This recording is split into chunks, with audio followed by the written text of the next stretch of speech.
জান্নাতের মালিক যদি কেউ হতে চায় তাকে তিনটি কাজ করতে হবে। ওই তিনটির ভিতরে মানুষের রান্নাঘাট থেকে শুরু করে ইন্টারন্যাশনাল জীবন পর্যন্ত, সামাজিক, পারিবারিক, অর্থনৈতিক, আন্তর্জাতিক, রাজনৈতিক সব কিছু এই তিনটার ভিতরে আল্লাহ পাক সীমাবদ্ধ করে দিয়েছে।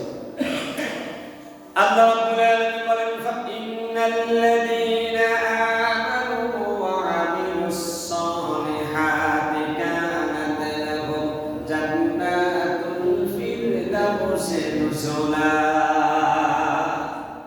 নিশ্চয় যারা ঈমান আনে, ওয়া আমিলুস সালিহাত, আমল সালিহাত করে, নেক কাজ করে, ভালো কাজ করে, আল্লাহ রাব্বুল আলামিন এই বৈশিষ্ট্যওয়ালা মানুষগুলোকে জান্নাতুল ফিরদাউসের মালিক বানায় দিবেন। সুবহানাল্লাহ। তাহলে এই আয়াতে বলতে যারা ঈমান আনে এবং আমল সালিহাত নেক কাজ করে তাদের জন্য জান্নাতুল ফিরদাউস। আল্লাহ রাব্বুল আলামিন আরেকটা বলেন, ওয়া আম্মা মান খাফা মাকামা রাব্বিহি ওয়া নাহান নাফসা আনিল হাওয়া ফাইন্নাল জান্নাতা হিয়াল মাওয়া। যারা আল্লাহকে ভয় করে, নিজের মন যা চায় তার বিপরীত কাজ করে, আল্লাহ রাব্বুল আলামিন বলেন তাদেরকে আমি জান্নাতুল মাওয়ার মালিক বানায় দেব। সুবহানাল্লাহ। আরেকটা আল্লাহ পাক বলেন, ইন্না লিল মুত্তাকিনা মাফাজা। যারা মুত্তাকি পরেজগার, ওই মানুষগুলো হলো সফল, ওই মানুষগুলোই হলো জান্নাতে মানুষ। সুবহানাল্লাহ। তাহলে এই তিনটি আয়াত থেকে ক্লিয়ার হয়ে গেল জান্নাতুল ফিরদাউস হোক, তারপরে জান্নাতুল মাওয়া হোক, জান্নাতুল আদল হোক, জান্নাতুল খুলদ হোক, জান্নাতুল নাঈম হোক, জান্নাতুল দারুল কারার, দারুল মাকাম, তারপরে দারুল কারার, দারুস সালাম, এই আটটি জান্নাতের যে কোনো জান্নাত পাইতে হলে আপনাকে মৌলিকভাবে এই তিনটি আমল করতে হবে। এক নম্বরে ঈমান লাগবে, দুই নম্বরে আল্লাহ যারা আদেশ দিয়েছেন সব কাজগুলো যথাযথভাবে করতে হবে, তিন নম্বরে আল্লাহকে ভয় করতে হবে। এই তিনটি বৈশিষ্ট্য যদি থাকে আপনাকে আল্লাহ পাক জান্নাতের মালিক বানায় দিবেন। সুবহানাল্লাহ। সংক্ষেপে বলি, ঈমান কি জিনিস? ঈমান হলো ইকরার বিল লিসান, ইকরার বিল লিসান মুখে স্বীকৃতি, তাসদীক বিল জিনান অন্তরের বিশ্বাস, আমল বিল আরকান কর্মের মাধ্যমে বাস্তবায়ন। এই তিনটার নাম হলো ঈমান। মুখে স্বীকৃতি দিতে হবে সবকিছুর মালিক কে? আল্লাহ। বিশ্বনবী জনাব মুহাম্মদ রাসূলুল্লাহ আল্লাহর কারীম, এই কথাটা মুখে স্বীকৃতি দিতে হবে, অন্তরে দৃঢ়ভাবে বিশ্বাস করতে হবে। তিন নম্বরে কাজের মাধ্যমে তার প্রমাণ দেখাতে হবে, তাহলে আপনি মুমিন, আপনি ঈমানদার। এজন্য আল্লাহ পাক বললেন, ইন্নাল্লাযীনা আমানু, যারা ঈমান আনবে, মুখে স্বীকৃতি দিবে, অন্তরেও বিশ্বাস করবে, কাজের মাধ্যমেও বাস্তবায়ন করবে, এরা হলো ঈমানদার। আর ঈমান যার আছে তাকে বলা হয় মুমিন। তাহলে জান্নাতের মালিক হতে হলে এক নম্বর কাজ হলো আপনাকে মুখে স্বীকৃতি দিতে হবে এক আল্লাহ, এক রাসূলের, সর্বশেষ নবীর কোরআন শরীফের। এরপর অন্তরে দৃঢ়ভাবে বিশ্বাস করতে হবে। তিন নম্বরে কাজের মাধ্যমে আপনাকে প্রমাণ করতে হবে। এরপরে আল্লাহ রাব্বুল আলামিন বলেন, ওয়া আমিলুস সালিহাত। আমল সালিহাত, সালিহাত শব্দটি বহুবচন। এর মানে হলো ভালো কাজ বলতে যা বোঝায় সব কাজকে একত্রে বলা হয় সালিহাত। সালিহাত একটা শব্দ, এই শব্দের ভিতরে হাজার হাজার ভালো কর্ম লুকায়িত আছে। যেমন আমার আপনার বডি, যেমন আমার আপনার এই বডিটা ইংলিশ নাম দেওয়া হয়েছে বডি, বাংলাতে বলা হয় শরীর, আরবিতে বলা হয় বদন। এই তিন ভাষার তিনটা শব্দ। শরীর বলতে আমরা একটা অঙ্গ বোঝাই না, শরীর বলতে আমরা একটা অঙ্গ বুঝি না। থেকে শুরু করে মাথা পর্যন্ত, মাথা থেকে পা পর্যন্ত আমার শরীরে যত অঙ্গ প্রত্যঙ্গ আছে সব কিছুর সমন্বয় হলো বডি। তেমনি ভাবে সালাম থেকে শুরু করে, দান সদকা থেকে শুরু করে, জিহাদ, রোজা, তারপরে হজ, যাকাত, সব আমলের সমষ্টিকে আরবিতে বলা হয় সালিহাত। এজন্য আল্লাহ রাব্বুল আলামিন বলেন ইন্নাল্লাযীনা আমানু ওয়া আমিলুস সালিহাত কানাত লাহুম জান্নাতুল ফিরদাউসি নুজুলা। নিশ্চয়ই যারা ঈমান আনবে, সব ধরনের ভালো কাজ করবে, আল্লাহ রাব্বুল আলামিন তাদেরকে জান্নাতুল ফিরদাউসের মালিক বানায় দেবেন। সুবহানাল্লাহ।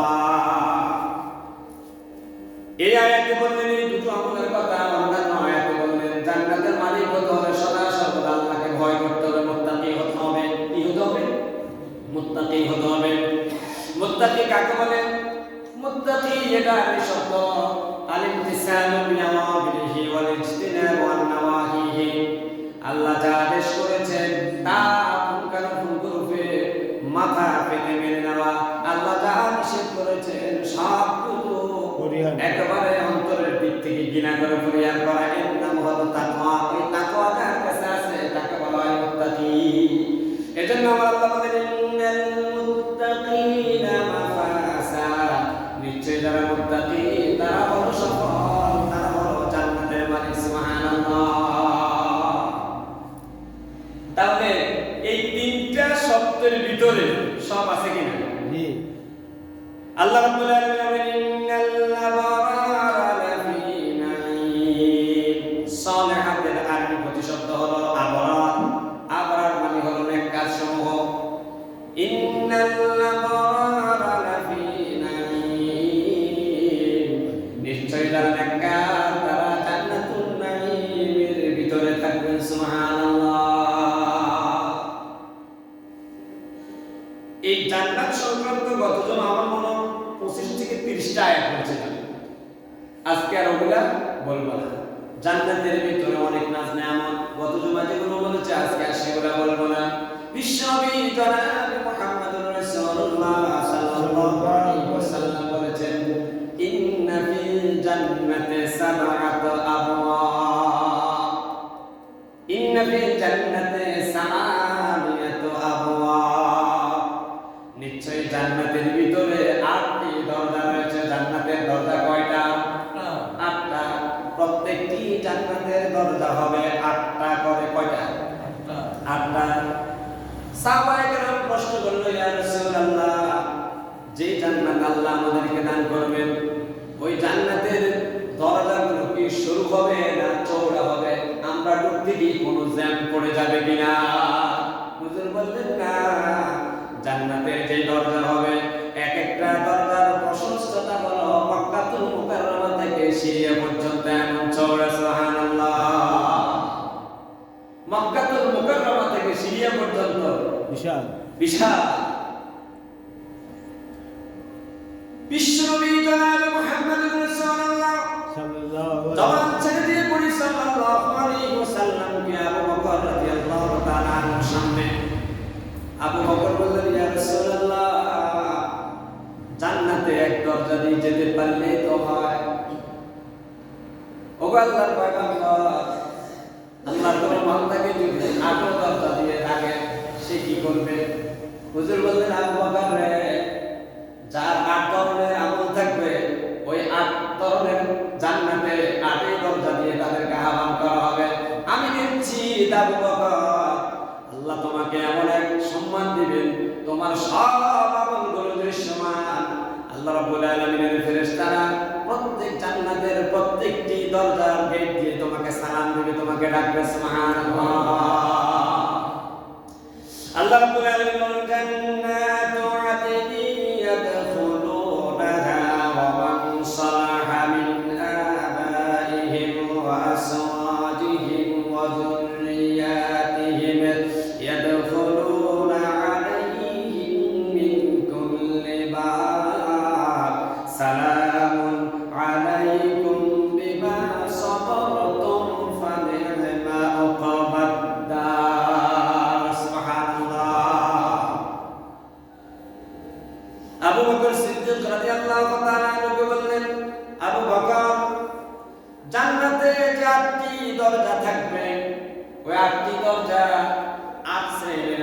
মানুষদেরকে ডাকবে, যেই মানুষগুলোর বৈশিষ্ট্য এক একটা দরজা দিয়ে এক একটা বৈশিষ্ট্যের কারণে এক একটি আমলের কারণে ডাকবে।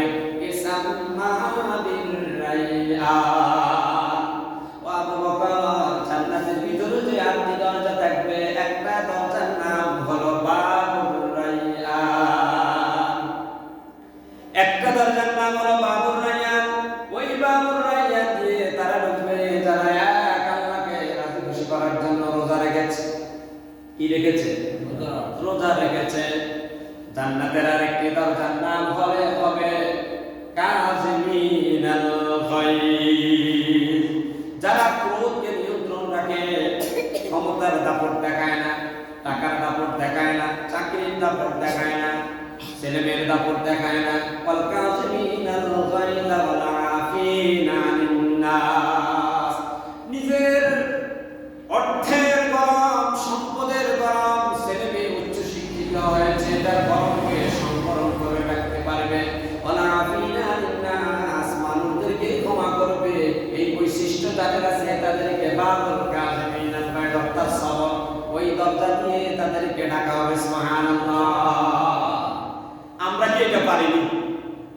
না, টাকা কমটা হইলেই চাচাতো ভাইয়ের লগে একটু ভেজাল মামলা করে দেই, ঠিক কি না? বন্ধুরা, বাবার ভাইরা আমার, ওয়াল কাযিমিনাল গায়জ ওয়াল আফিনা আনিন নাস। এজন্য মানুষদেরকে ক্ষমা করা শিখতে হবে, ক্রোধ সংবরণ করে রাখতে হবে, আল্লাহর জন্য ক্ষমা করে দিতে হবে, আল্লাহর জন্য মাফ করে দিতে হবে, মানুষদেরকে ভালোবাসতে হবে, সবর করতে হবে। এই বৈশিষ্ট্য যাদের কাছে আছে তাদেরকে বাবুল কাযিমিনাল গায়জ ওয়াল আফিনা আনিন নাস দরজা দিয়ে ফেরেশতারা ডাকবে। সুবহানাল্লাহ। জান্নাতের ভিতরে আরেকটা দরজা হলো বাবুস সালাহ। যেই দরজা দিয়ে যারা সকাল সন্ধ্যা, গরমে শীতে, ব্যস্ততার মাঝে আল্লাহকে বলে যায় না, আল্লাহর গোলামি করে, নামাজ আদায় করে। আল্লাহ রাব্বুল আলামিনের নবী, বিশ্ব নবী জনাব মুহাম্মদুর রাসূলুল্লাহ সাল্লাল্লাহু আলাইহি ওয়াসাল্লাম ফরমান, ও আমার সাহাবীরা, যারা নামাজ পড়ে জান্নাতে তাদেরকে বাবুস সালাহ, অর্থাৎ নামাজের দরজা দিয়ে তাদেরকে ডাকা হবে। এখন তো আমরা শুধু জুমার নামাজ পড়ি, কেউ কেউ ফাঁকে ফাঁকে আমরা নামাজ পড়ি, কিন্তু 5 ওয়াক্ত নামাজ আমরা পড়ি না। বিশ্বনবী বলেছেন, আউয়ালু মা ইউহাসাবু বিহি আবদুল ইয়াউমাল কিয়ামাতিস সালাহ। কিয়ামতের দিন সর্বপ্রথম আল্লাহ পাক নামাজের হিসাব নেবেন। কিসের হিসাব নেবেন? নামাজের হিসাব নেবেন।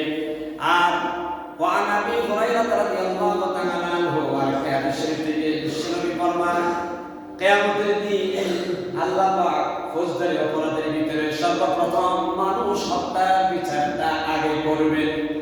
আল্লাহর হক হিসাবে নামাজের বিচার করবেন আগে, নামাজের হিসাব নেবেন আগে। আর বান্দার হক হিসাবে মানুষ হত্যার বিচার করবেন আল্লাহ প্রথম। আউয়ালু মা ইউকদি বাইনাহুম ইয়াউমাল কিয়ামাতি ফিদ-দিমা। রক্তপাত, হানাহানি, মারামারি, কাটাকাটি, রক্তারক্তি, যারা প্রতিপক্ষকে গায়েব করার জন্য সম্পদের কারণে, ক্ষমতার কারণে, জায়গা জমির কারণে ইত্যাদির কারণে যারা একজন আরেকজনকে হত্যা করলো অন্যায়ভাবে, আসল ময়দানে আল্লাহ পাক মানুষের অধিকার সংক্রান্ত ফৌজদারি অপরাধ হিসেবে মানুষ হত্যার বিচারটা আগে করবেন। আমি যে জিনিসটা আপনাদেরকে বুঝাতে চাচ্ছি, বিশ্বনবী বলেছেন তারা 5 ওয়াক্ত নামাজ পড়ে, ওযু করে, আল্লাহ রাব্বুল আলামিনের ফেরেশতারা জান্নাতের ভিতরে তাদেরকে বাবুস সালাহ, অর্থাৎ নামাজের দরজা দিয়ে তাদেরকে ডাকবে। সুবহানাল্লাহ। জান্নাতের ভিতরে আরেকটি দরজার নাম হলো বাবুল জিহাদ। জিহাদ মানে হলো আল্লাহর এই জমিনে আল্লাহর আইনকে বাস্তবায়ন করার জন্য প্রাণান্তকর প্রচেষ্টা করা। এর জন্য যদি কেউ উচ্চ জ্ঞানী হতে হয়, জ্ঞানী হতে হবে। এর জন্য যদি প্রয়োজনে রক্ত দিতে হয়, রক্ত দিতে হবে। এই জিহাদ যারা করে এক আল্লাহকে খুশি করার জন্য, আল্লাহর জমিনে আল্লাহর দ্বীন কায়েম করার জন্য, ওই মুজাহিদ যারা, তাদেরকে বাবুল জিহাদ দিয়ে তাদেরকে ডাকা হবে। সুবহানাল্লাহ। জিহাদ তো এখন এটা হিমাগারে চলে গেছে। জিহাদের আলোচনা করলে কেরা জঙ্গি। ইসলামী রাষ্ট্রের নিরাপত্তার জন্য জিহাদ ফরজে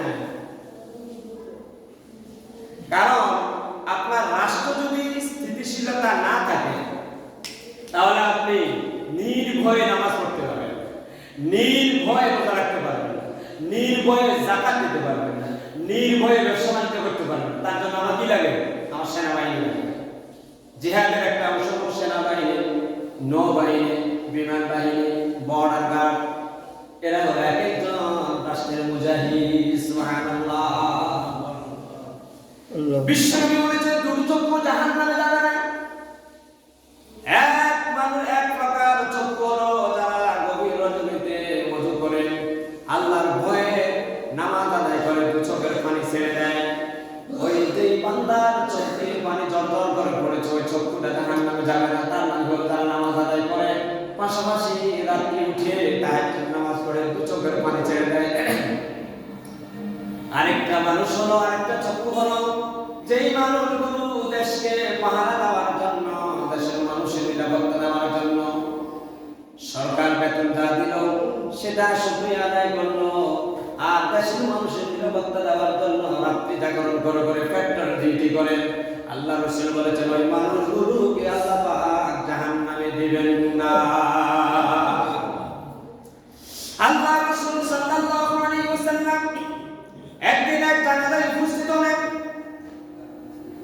হুজুর সাল্লাল্লাহু আলাইহি ওয়াসাল্লাম জানাজা পূর্বে বক্তব্য দিচ্ছেন। ইন্দামিন সাহাবায়ে কেরামদেরকে বললেন, তোমরা এই ব্যক্তি সম্পর্কে কেউ কি জানো কিছু? দুই একজন মন্তব্য করলো, হুজুর এই লোকটা এই অপরাধ করেছে, সে অপরাধ করেছে। পিছন থেকে একজন লোক দাঁড়িয়ে বলল, ইয়া রাসূলুল্লাহ, এই ব্যক্তির এমন একটা ভালো কর্ম আমার নজরে পড়েছে। জিহাদের ময়দান থেকে যখন আপনারা মদিনার দিকে রওনা হলেন, রাত্রি হয়ে যাওয়ার কারণে প্রতিমধ্যে তাবুকের শিবির স্থাপন করে আপনারা রাত্রি যাপন করতেছিলেন। সব মানুষগুলো, সব সাহাবায়ে কেরাম ঘুমিয়ে আছে। এই ব্যক্তি জাগ্রত থেকে থেকে মুসলিম কাফিলাকে পাহারা দিয়েছেন। আল্লাহ রাসূল বললেন, আমার সাহাবীরা, তোমাদের ধারণা হতে পারে তোমাদের বন্ধু তোমাদের সাথে অপরাধ করেছে জাহান্নামে। আমি আল্লাহ রাসূল ঘোষণা দিচ্ছি, ইসলামী রাষ্ট্রের নিরাপত্তার জন্য, মুসলমানদের নিরাপত্তার জন্য মুসলিম বাহিনীকে সে পাহারা দিয়ে যে আমলটা করেছে, আল্লাহ দরবারে তার পদমর্যাদা এত বেড়ে গেছে, জান্নাতের মালিক আল্লাহ পাক তাকে বানায় দিবেন, কবরের সাথে তার জান্নাতের কানেকশনটা লাগায় দিবেন। সুবহানাল্লাহ। ওই মুজাহিদ যারা, আল্লাহ পাকের ফেরেশতারা বাবুল জিহাদ নামক দরজা দিয়ে তাদেরকে ডাকবেন। সুবহানাল্লাহ। আজও যদি আমার দেশের পুলিশ, সেনাবাহিনী, নৌবাহিনী, বিমান বাহিনী, তাদের কাম কি? তাদের কাম হলো দেশ রক্ষা, নিরাপত্তা। তারা ওই মুজাহিদ, তারা কি? তারা মুজাহিদ। তারা যদি রাসূল সাল্লাল্লাহু আলাইহি ওয়াসাল্লামের হাদিস শরীফকে অনুকরণ করে আমল করে নিশ্চিত ঈমান যদি মজবুত থাকে, তারা ইন্তেকাল করার সাথে সাথে তারা মুজাহিদের পদমর্যাদা নিয়ে তারা জান্নাতে চলে যাবে। সুবহানাল্লাহ। কিন্তু এগুলো তো তাদেরকে পড়ানো হয় না, তাদেরকে দুনিয়ার হাবিজাবি যা পড়া, এতে দেশপ্রেম হয় না। এজন্য দেশপ্রেমিক সেনাবাহিনী যুদ্ধে দেশেরা আছে, দেশপ্রেমিক পুলিশ যে দেশেরা আছে, দেশপ্রেমিক নৌবাহিনী, বিমান বাহিনী, বিজিবি যে দেশেরা আছে, সেই দেশ ছোট হলেও বৃহৎ পরাশক্তি তাদের কাছে পরাজিত হয়। জান্নাতের ভিতরে একটি দরজা আছে, বাবুল জিহাদ।